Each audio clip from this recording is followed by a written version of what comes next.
Hi, it's Bex from Bex Papercrafts here. Today I'm just going to show you a quick project using this Wonderful World stamp set and the beautiful Wonderful World Designer Series paper. These are free with a $220 New Zealand spend in our current Sale-A-Bration. That takes us through to the 31st of August. Great papers, absolutely stunning.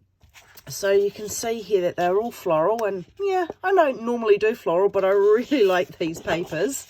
And I really like this suite of colours and flowers. I'm a real rose girl. My daughter's middle name is Rose for the fact of that. So these are just absolutely stunning papers. This one is, these are huge. Like that's, you know, like the size of my finger. Like these are, you know, you can really cut them out and use them. This one's what I've already used and we're going to use today. So just wanted to show you the papers up close.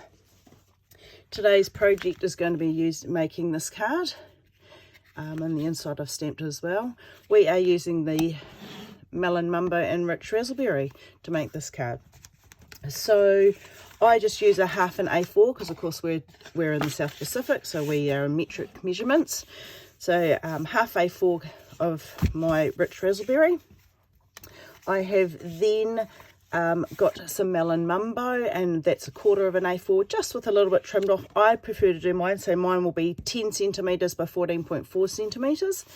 I then have a piece of this stunning DSP, which means Designer Series paper, and mine will be 9.5 by the 9.5 by, oh no, I've forgotten, 13.9. So 13.9 long and 9.5 wide. That just gets glued straight down. I don't have anything exciting to do with that, so I will just glue that straight down. Don't need a lot of tape because it's not really doing anything exciting. Righto. And then that just got glued straight to the front of my card.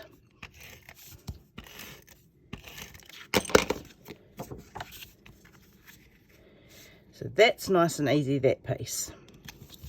Easy peasy, and doesn't that just look stunning? Even on its own, you don't even need anything with it. It's just so pretty. We are then having a slightly smaller Designer Series piece of paper, and I cannot for the life of me remember what size I made, so let's have a quick look. It is 7.5 centimetres by 11 centimetres, so then it'll be it should be 7 centimetres by the 10.5 centimetres. I like to just drop mine down by half a centimetre each time. So my white piece, I will then grab my Melon Mumbo. Now I don't think these are technically cornflowers, and I think they should be in a blue, but because the piece of paper, the Designer Series paper I've chosen back here, has pinks in that, I've just gone with the pinks again.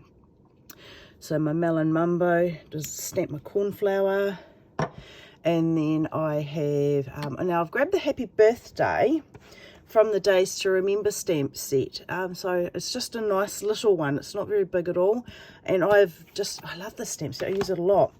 I'll just show you the Wonderful World. So yeah, you can see these are distinction stamps. You can see all the defining, you know, lines and things. They're just really beautiful, these stamps. And I've stamped that Happy Birthday in the Rich Raspberry. And I just, yep, I'll do it up the top. Fingers crossed. Oh, look at that. Yes, perfect. Now glue these two together, but then we're going to pop them on dimensionals before we do anything else. So just pop it on glue that together. Now I have, actually I will do this first. I will just put it, now sometimes I just tie it around and I tie my ribbon. Sometimes I do this, so I've cut just a little piece off. This is probably a better way of utilizing your ribbons and getting more, you know, more usage out, like, you know, you're not wasting as much ribbon. So I've just done that. I've done it a wee bit higher. I think actually I might just drop that down a bit lower.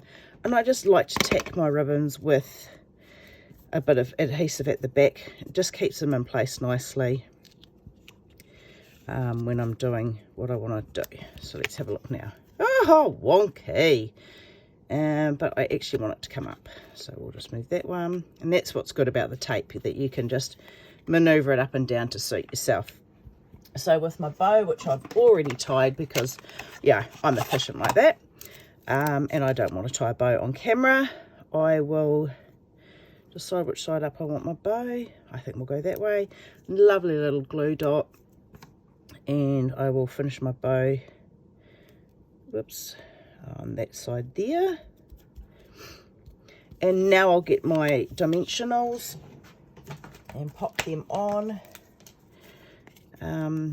I generally only use about 4, and as you can see, I highlight my dimensionals, both my minis and my normal size ones, because then I know, and I don't have to go putting a sticky finger in, that I have removed my sticky tapes, my backings, and then I just know that they can go straight down. I think we'll do central. Yeah, because none of those flowers are really popping out no matter where I lay my card today, so I think we'll just go central. Okay, and then to finish, I've got 3 rhinestones. We'll just pop them down there,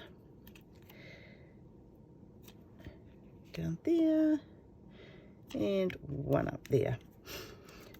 Now the inside of my card I have stamped, so I'll just do that, and probably knowing me, I have done my envelope as well. So yes, that's how you finish your card off. And I've just found it more recently that it's actually nicer to have an extra backing layer inside. It seems to make the cards stand a little bit nicer when they're standing up. They seem to be a little bit firmer, so sometimes just an extra layer does actually make all the difference. And of course, I'm really naughty and I haven't got my grid paper out, because I always forget to grab my grid paper, particularly when I want to stamp off the edge. So I'll just move that forward so you can see. I'm just going to stamp off the edge of my thing, because I still need some writing space. And turn my envelope over, and again just do a little bit there, and adhere that in, and we are done. It's a nice quick card. You can use this with any DSP, any idea, any stamp set, because it's just all about the layers and showing off your designer series paper. I hope you've enjoyed this one. Thank you.